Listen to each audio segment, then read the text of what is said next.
Eleanor had always been proud of her independence. At 75, she could still walk to the corner store, climb stairs without a second thought, and tend to her garden with ease.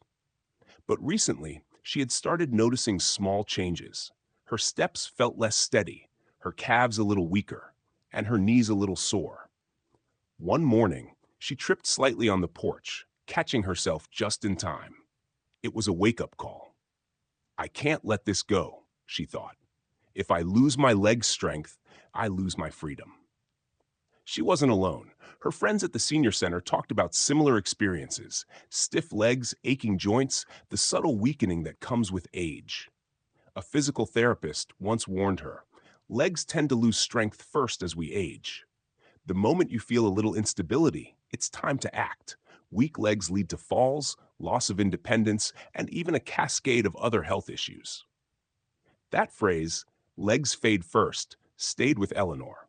Determined, she began to research what she could do to maintain her leg strength.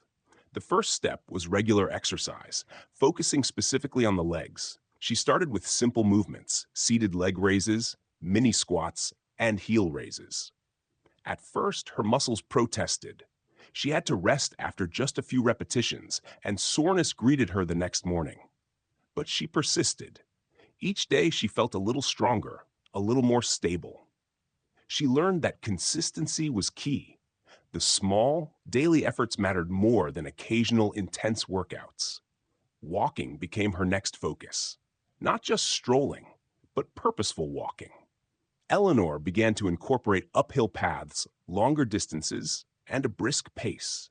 She noticed that her calves and thighs were waking up in ways they hadn't in years. Her joints felt more lubricated, and even her balance improved. She realized walking wasn't just exercise, it was training her legs to support her body reliably, step after step. Eleanor also paid attention to strengthening her core. She learned that leg strength alone wasn't enough. A strong core stabilizes the hips and lower back, which in turn supports the legs. Simple exercises, pelvic tilts, seated twists, and gentle abdominal contractions became part of her routine. She discovered that her balance improved dramatically when her core was engaged. She could rise from a chair, climb stairs, and even carry groceries without wobbling.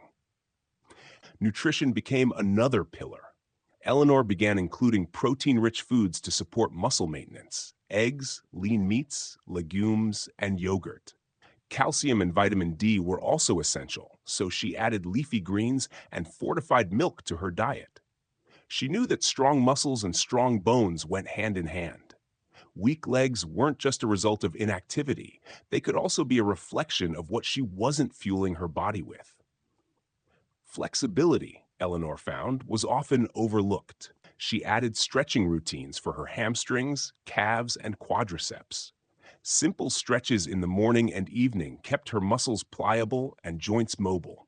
She realized that flexibility helped prevent injuries. Her legs could respond to uneven pavement, sudden movements, or unexpected obstacles, reducing the risk of falls.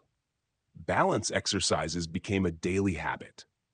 Eleanor practiced standing on one leg while brushing her teeth, walking heel to toe along a hallway, and slowly shifting her weight from side to side. These small exercises trained her legs to stabilize the body in real-world situations. She noticed that moving around her home or garden felt safer and easier. Social engagement indirectly helped as well. Eleanor joined a senior walking group and a low-impact exercise class. The camaraderie and encouragement pushed her to maintain her routine. When she laughed with friends during exercises, her legs felt lighter, her steps more confident. She realized that maintaining leg strength wasn't just about muscles, it was about motivation, consistency, and joy. Months passed, and the results were remarkable. Eleanor's legs were no longer fragile. She could rise from chairs with ease, climb stairs without hesitation, and even participate in light hiking with friends. More importantly, she regained the confidence she had feared losing. Her independence felt secure again, and the warning she had taken seriously, legs fade first, was now a lesson she had conquered. Eleanor often shared her experience with peers, emphasizing the importance of action before weakness became noticeable. She reminded them, exercise consistently, strengthen the core, maintain flexibility, prioritize nutrition, and engage in balance practices. It wasn't just about avoiding falls, it was about keeping life vibrant and independent. In the end, Eleanor's story became a testament to what seniors could achieve. Legs might fade first, but with deliberate care, attention, and dedication, they could stay strong, reliable, and capable. Eleanor walked through her days with renewed confidence, proof that age didn't have to mean weakness, and that strength, once nurtured, could last well into the golden years.